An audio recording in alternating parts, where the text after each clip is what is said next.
એક વખતની વાત છે. એક ગામમાં એક રામુ નામનો વ્યક્તિ રહેતો હતો. રામુના જીવનમાં ઘણી તકલીફો હતી. ક્યારેક પૈસાની તકલીફ, ક્યારેક કામની ચિંતા, તો ક્યારેક સંબંધમાં ખટાશ.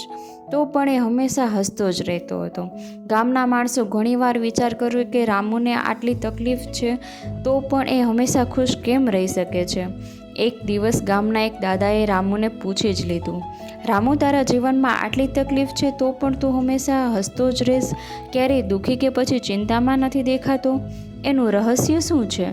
રામુએ દાંત કાઢ્યા ને કીધું, દાદા, હું રોજ સવારે ઉઠીને મને પોતાને એક સવાલ કરું છું, આજ હું મારી તકલીફો વિશે વિચારીશ કે પછી એને મૂકીને ખુશ રહેવાનું વિચારીશ? અને હું દરરોજ ખુશ રહેવાનું પસંદ કરું છું, કેમ કે તકલીફો આવતી જતી રહેશે, પણ જો મેં મારી ખુશીને એને સોંપી દીધી તો હું ક્યારેય શાંતિથી નહીં જીવી શકું. ત્યારે દાદાએ માથું હલાવ્યું અને કહ્યું, બેટા, તે બહુ સાચું શીખ્યું છે.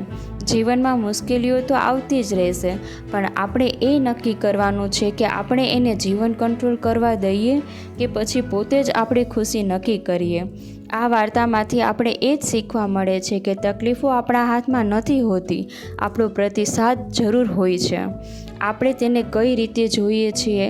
આપણે દરરોજ આપણી હસી અને ખુશી પસંદ કરવાની તાકાત આપણી અંદર વિકસિત કરવી જોઈએ.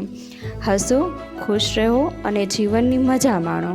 વાર્તા પસંદ આવી હોય તો વિડીયોને એક લાઈક જરૂર કરજો, જેનાથી આ વાર્તા વધારે ને વધારે વ્યક્તિ સુધી પહોંચે.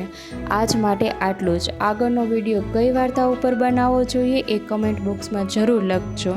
અને વિડીયો સારો લાગ્યો હોય તો ચેનલને સબસ્ક્રાઈબ કરી બેલ આઇકન જરૂર દબાવજો. ધન્યવાદ.